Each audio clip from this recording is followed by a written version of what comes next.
Badauskai valdo pilnai mūsų laidą. Nežinau, kokiu tikslu nuplėšė kontrolinio skaičiukų pliombas, kurias Klaipėdos memelis buvo įdėjęs skaičiukai statys. Bet kaip matom, elektra sukasi atgal. Pajungtas katilas, tai yra 3 fazė.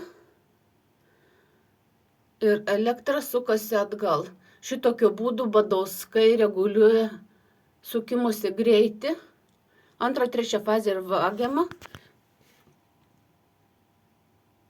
Įrenginiai fiksuoja didžiulę įtampą ir bet kokį įrenginį kas kart išjungus, matos, kad įtampa didėja.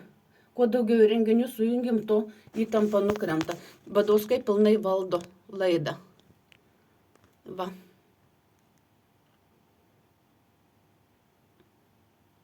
Esu sako, nieko nėra, vagystės nėra.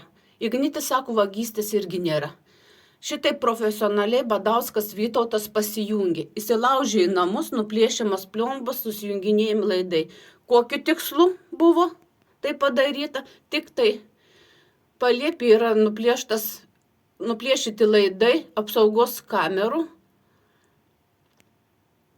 interneto sujungtas atskirai. Kokiu tikslu jis pasijungė? Vienintelį laidą, kiti nuplėšti, nežinau. Tai yra greičiausiai, kad tai yra būtent jų laidas, kuris po žemė eina 1,47 m gylyje.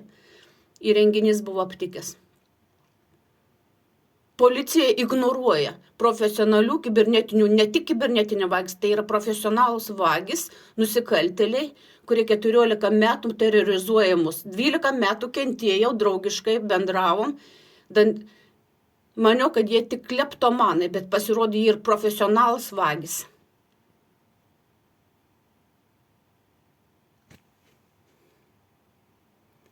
Kaip matos, sukimosi greitis yra reguliuojamas, dabar sukasi atgal, sukasi į priekį, dabar.